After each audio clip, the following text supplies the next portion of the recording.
नमस्कार साथियों, स्वागत है फिर से आपका अपने चैनल ऑफिशियल लेटर 2.0 पर। साथियों, जो newly recruited group D employee है जिनको अभी अभी डिपार्टमेंट मिले हैं, उनकी जॉइनिंग से संबंधित एक बहुत ही महत्वपूर्ण नोटिस जारी हो चुका है। एचआरडी डिपार्टमेंट के द्वारा अभी अभी ये नोटिस जारी किया गया। साथियों, यहाँ पर आप देख सकते हो 27 दिसंबर 2024 का ये लेटर है। क्या कुछ इसके अंदर है भाई, सारी बातें मैं आपको बिल्कुल डिटेल में बताऊंगा। उससे पहले जिस साथी ने चैनल को अभी तक भी सब्सक्राइब नहीं किया है, चैनल को सब्सक्राइब जरूर कर लो ताकि आपको इसी प्रकार की कर्मचारी से संबंधित महत्वपूर्ण सूचना मिलती रहे। और साथ में टेलीग्राम चैनल को भी ज्वाइन कराना, जिसने अभी तक टेलीग्राम चैनल को ज्वाइन नहीं किया है। ऑफिशियल लेटर 2.0 के नाम से टेलीग्राम चैनल है, जिसका लिंक वीडियो के डिस्क्रिप्शन के अंदर भी आपको मिल जाएगा। तो साथ यहाँ पर देख सकते हो, लेटर लिखा गया to the all administrative secretary to government of Haryana, all head of department, all divisional commissioner in Haryana, deputy commissioner, सभी को ये लेटर लिखा गया। साथियों, joining of newly posted group D common cadre employees and adjustment of surplus contractual employees engage through HKRNL और working under outsourcing policy part 2। ठीक है जी, इसके अंदर डिटेल से बताऊंगा क्या कुछ मैटर है। ठीक है, जो पार्ट 2 में लगे हुए हैं, आउटसोर्सिंग पर लगे हुए हैं, कौशल के थ्रू साथियों लगे हुए हैं, ठीक है, उनको, और जो नए लगे, हमारे जो नए साथी लगे हैं उनसे संबंधित ये लेटर है। ठीक है, उनकी ज्वाइनिंग किसको रिलीव किया जाएगा, किसको रखा जाएगा, उससे संबंधित ये लेटर है।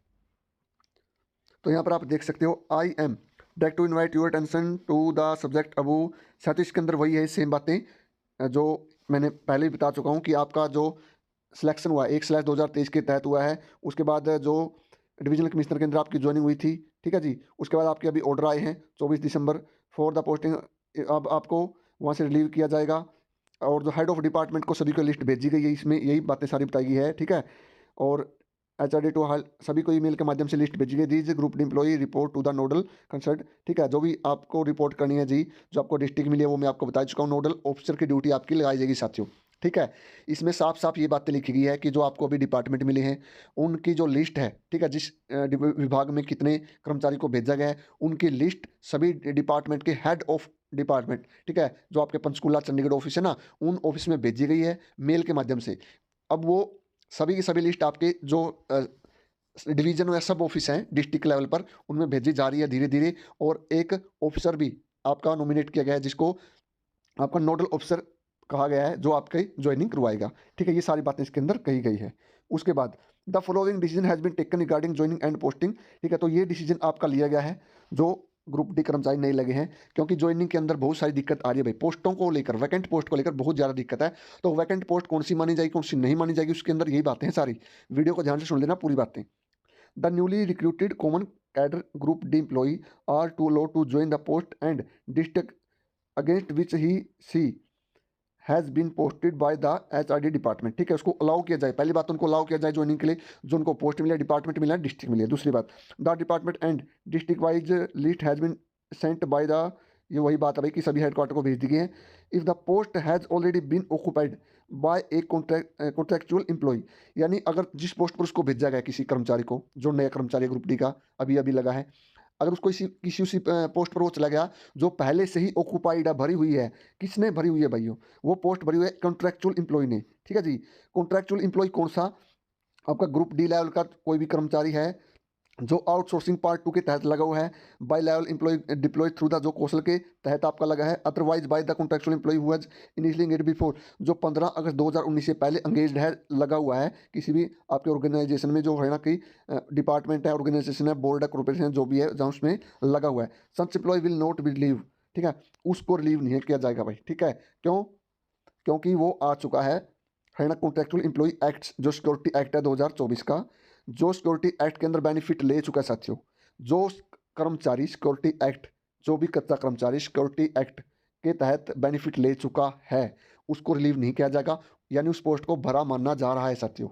सिंपल सी बात है। दूसरी बात, if after the joining of newly posted group D employee common cadre and adjustment of all contractual employee getting benefit security.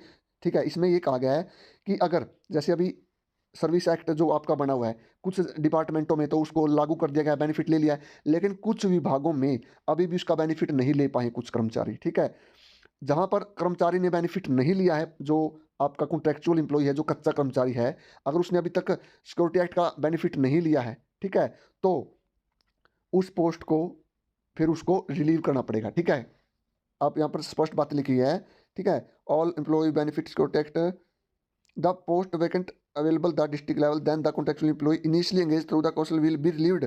ठीक है, by applying the principle first in first out, यानी first in first out के तहत। क्यों? क्योंकि अभी वो security का फायर उसने बेनिफिट नहीं लिया है। उससे पहले जो पक्का कर्मचारी है, जो अभी नया कर्मचारी आया है, अगर उससे पहले उसकी ज्वाइनिंग हो गई, जब तक उसने बेनिफिट नहीं लिया था, ठीक है जी, तो फिर फर्स्ट पहले आओ पहले पाओ के तहत जो नया कर्मचारी अभी ग्रुप डी में लगा है उसको वहाँ पर ज्वाइनिंग करवाई जाएगी। और जो कच्चा कर्मचारी है जिसने अभी तक बेनिफिट नहीं लिया है सिक्योरिटी एक्ट का, तो उसको रिलीव किया जाएगा। ठीक है जी, और उसका इसके अंदर केस भी बताएगा भाई, ऐसा नहीं है। ठीक है, यहाँ पर आप देख लो, such employee will not be and process. ठीक है, जो जिनको सिक्योरिटी एक्ट के अंदर जो मिल चुका भाई, सिक्योरिटी मिल चुकी है साथियों, ठीक है, उसका केस डिपार्टमेंट ऊपर भेजेगा। ठीक है, उसको हटाया नहीं जाएगा, उसको रखा जाएगा। ठीक है, लेकिन जिसने अभी तक सिक्योरिटी जो एक्ट मिला है कच्चे कर्मचारियों का, उसका बेनिफिट नहीं लिया है, ठीक है, तो उसको रिलीव करेंगे। और जो नया कर्मचारी लग चुका है पहले आओ पहले पाओ के तहत, क्योंकि अभी तक कच्चे कर्मचारी ने उसका बेनिफिट नहीं लिया है, उससे पहले पक्का कर्मचारी उस पोस्ट पर आ गया, तो पहले आओ पहले पाओ के तहत उस पोस्ट को वो नया कर्मचारी जो आया है वो एक्यूपाई कर लेगा, वो घेर लेगा उसको।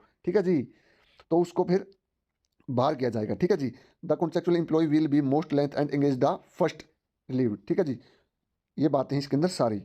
इसके इसके बाद all department also inform the strict compliance. जो इंस्ट्रक्शन आपकी 10-12 की थी ज्वाइनिंग को लेकर, 10-12 को जो आपकी ज्वाइनिंग को लेकर आई थी कि सभी की ज्वाइनिंग करवानी है और रिपोर्ट भेजनी है कितनों ने ज्वाइनिंग की कितनों नहीं, ठीक है, उसको आपको अच्छी तरीके से लागू करना है। दूसरी बात,